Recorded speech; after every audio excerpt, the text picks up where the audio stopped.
What do you know about the details of reversible anticholinesterases? How do they work actually? All these questions will be answered and more knowledge bites about these heading up on your way today. Let's take off right away. Welcome all to Is Pharmacology Difficult podcast. I'm your host Dr. Radhika Vijay, MBBS MD Pharmacology, and this is the audio hub to get the best simplified basic tips, strategies, methods, and lots of ideas to learn better, understand better, and make your concepts crystal clear. If you really find, and if there's a question hovering in your minds, is pharmacology difficult? Lend me your ears for a while and let in the magic of knowledge. Let us dive into each drug details right away today. The first one in the list is the Physostigmine. It is naturally obtained from plant West African caliber bean. And the Latin name of the plant is the Physostigma venenosum. Chemically, Physostigmine is a nitrogenous carbamic acid ester. It is also termed as eserine, E-S-E-R-I-N-E. It is obtained from the plant in the form of a natural alkaloid. Chemically, it is also a tertiary amine. It can easily cross the blood-brain barrier, and that is why it demonstrates central effects on the central nervous system. It can too penetrate cornea, and it also demonstrates corneal effects. The fate of the drug is mostly hydrolysis by cholinesterases. No doubt, it's a famously used meiotic to treat the diseases like glaucoma.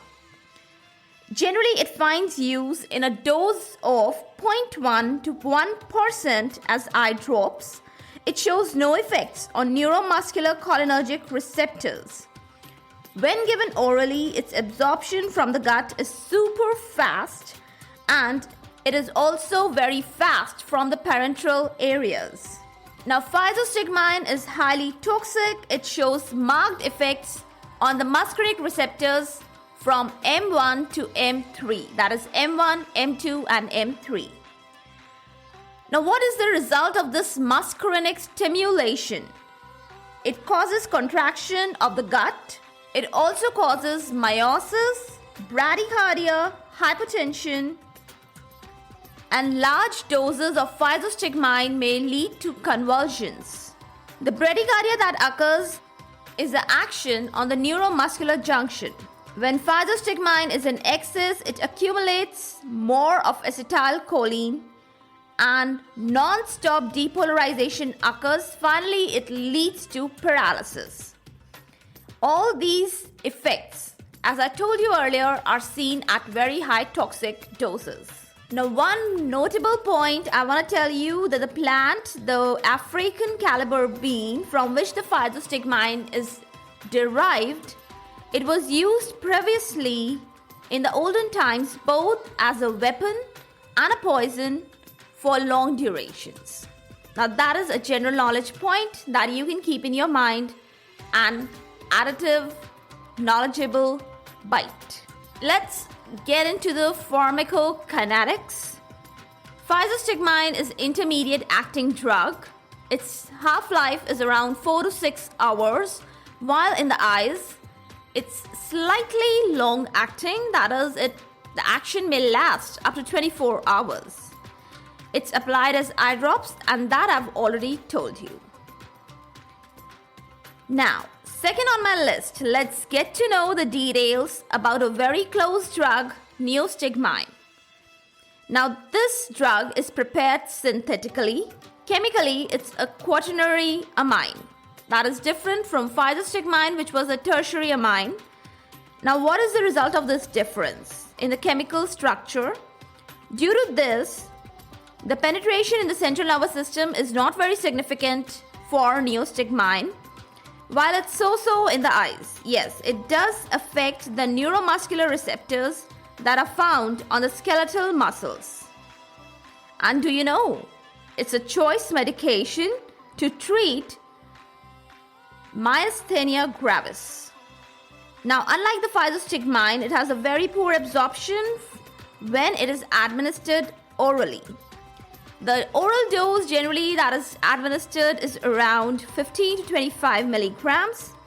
The preferred route is intramuscular or subcutaneous, and via these routes, its dose is 0.5 to 2 milligram.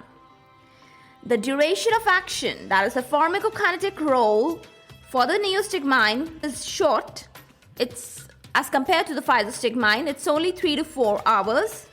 Now let's talk about the side effects, the adverse drug reactions for the Neostigmine. Now these resemble the cholinergic overactivity. All the features, all the signs and symptoms you can recollect for the cholinergic overactivity, like salivation, decreased blood pressure, flushing, nausea, diarrhea, abdominal pain. But no central nervous system side effects are seen because it cannot cross the blood-brain barrier. And because it cannot cross the blood-brain barrier, it cannot be used as an antidote of the antimuscarinic agents' higher doses. I'm talking about toxicity of drugs like atropine. For these drug toxicity, especially atropine toxicity, the drug of choice is Physostigmine because it can easily cross the blood-brain barrier. So just note down one more knowledge bite. Physostigmine is the drug of choice for the atropine or belladonna poisoning.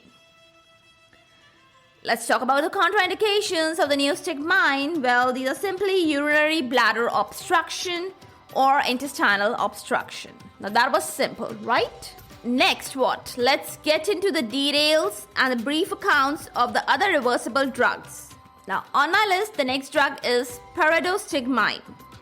It's a very close congener of Neostigmine, though it is a little less powerful in action, but it has some advantages. What are these? It has a long duration of action. The action lasts for 3 to 6 hours, and it finds a very good use in myasthenia gravis. One more drug I want to talk about, reversible drug, is Ambenonium. Now that is also a long-acting drug in this series. And one more drug to talk about is Distigmine. It's a variant of Pyridostigmine. In what happens, why does Distigmine? Because the two molecules, they are linked together. So that makes Distigmine. Now, coming over to our next drug in the list, that is Edrophonium. Now, Edrophonium is having a great resemblance to Neostigmine. But I told you, this drug is not stable. It binds with weak hydrogen bonds and it detaches very quickly. It has a duration of action of around 10 to 15 minutes. It undergoes renal elimination and it is not subjected to hydrolysis by cholinesterases. Another knowledge bite to note down. Because the action is very short-lived, it finds use in diagnostic tests for myasthenia gravis. What happens? I'll tell you in very brief. I'll cover the details in the uses portion. That will be in the upcoming episodes.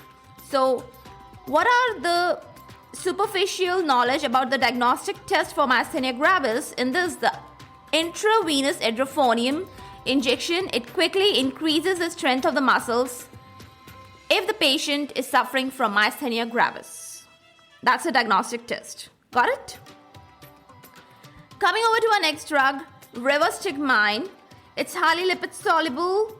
It has very selective action in the cerebrum part of the brain, and it finds a very good use to treat the diseases of cognitive dysfunction like Alzheimer's disease. Now, it's the perfect time that I should tell you something about the Alzheimer's disease. Are you ready to listen? Let's go. In Alzheimer's disease, what happened? There is a lack of cholinergic neurons. The acetylcholine levels, they go down in the brain. So these group of acetylcholinesterases like Rivastigmine, they are very useful in the treatment of such cognitive disorders like Alzheimer's disease. Okay. Coming over to our next drug, and that is Tacrine, Tacrine. Again, it's a very lipid-soluble agent, and because of this property, it can easily cross the blood-brain barrier.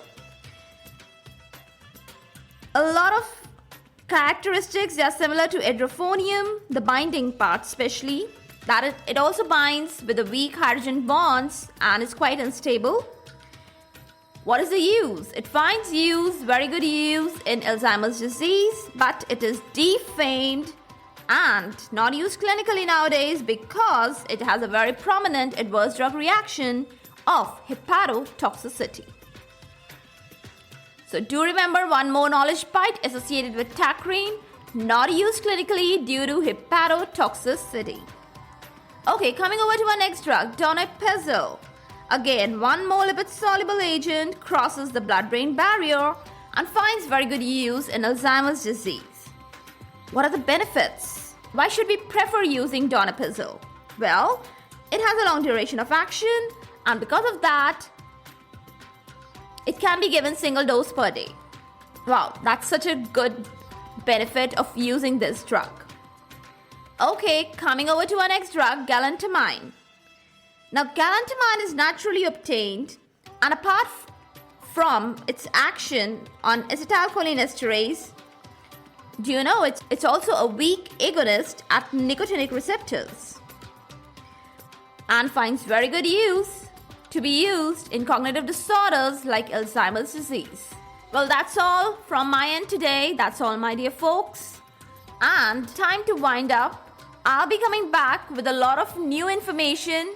Still, we are on this topic, anticholinesterases, for a few more episodes and then it's gonna be done. So, I hope you're finding it quite interesting. It's one of a very interesting topic and I really like to read about this topic again and again. So, it was a fun thing to talk about anticholinesterases, their remarkable distinguishing features to all of you today. Hope you find it useful and it was your cup of tea too. Well, if it was not today, the advice is just to stay tuned. Later or sooner, it's gonna be your cup of tea. For all the updates and latest episodes of my podcast, do visit www.ispharmacologydifficult.com, where you can also sign up for a free monthly e-newsletter of mine. It actually contains a lot of updates about medical sciences, drug information updates, and my podcast updates also. You can follow me on different social media handles like Twitter, Insta, Facebook, and LinkedIn. They all are with the same name, is Pharmacology Difficult. If you are listening for the first time, or you, do subscribe and follow whatever platform you are consuming this episode. Stay tuned. Do rate and review on iTunes, Apple Podcast. Stay tuned, stay safe, stay happy, stay enlightened. Thank you.